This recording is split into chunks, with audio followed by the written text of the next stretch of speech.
ములుగు జిల్లా దేవాదుల ప్రాజెక్టును పరిశీలించిన మంత్రి ఉత్తమ్ కుమార్ రెడ్డి కేసీఆర్ పై సంచలన వ్యాఖ్యలు చేశారు. కేసీఆర్ హయాంలో ప్రాజెక్టులపై కోట్లు ఖర్చు పెట్టారన్నారు. 14,000 కోట్ల బిల్లులు పెండింగ్ లో ఉంచారని పేర్కొన్నారు. కమిషన్ల కక్కుర్తితో ప్రాజెక్టులు కట్టారని విమర్శించారు.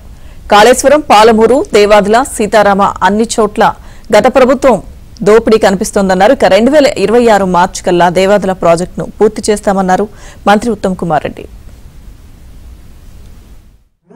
100% మార్చి 2026లో మళ్ళీ సోనియా గాంధీ గారి ద్వారానే ఈ దేవాదుల ప్రాజెక్టు పూర్తి చేసి మరి ఇనాగ్రేషన్ కార్యక్రమం కూడా పెట్టిస్తామని చెప్పి నేను మనం చేస్తున్నాను.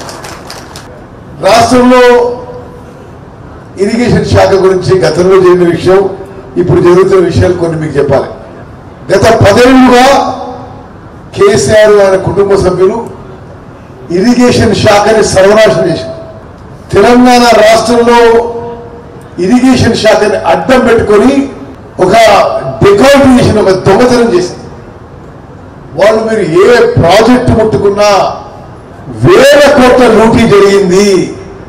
బీఆర్ఎస్ ప్రభుత్వంలో 1,81,000 కోట్లు ఖర్చు పెట్టిండ్రు ఇరిగేషన్ మీద. 1,81,000 కోట్లు ఖర్చు పెట్టిండ్రు. దాంట్లో 14,000 కోట్లు ఇంకా బిల్స్ పెండింగ్ పెట్టే పోయిండు. ఈ 1,81,000 కోట్లు ఎవరి సొమ్ము ఖర్చు పెట్టినాయా?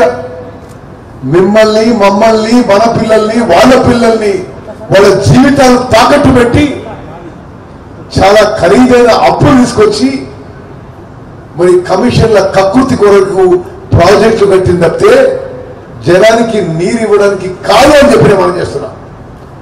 10 ఏళ్లలో 1,81,000 కోట్ల అప్పు తీసుకొచ్చి మనందరి జీవితాలు తాకట్టు పెట్టి నామమాత్రం కొత్త ఆయకట్టు వచ్చింది.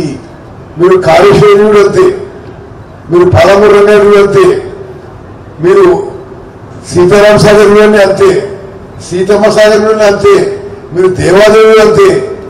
ఏ ప్రాజెక్టులు కూడా పైసలు ఖర్చు పెట్టిండ్రు, జేబులు నింపుకున్నారు, కానీ రైతులకు మాత్రం నీళ్లు రాలేదనే విషయం యావత్ తెలంగాణ ప్రజానీకానికి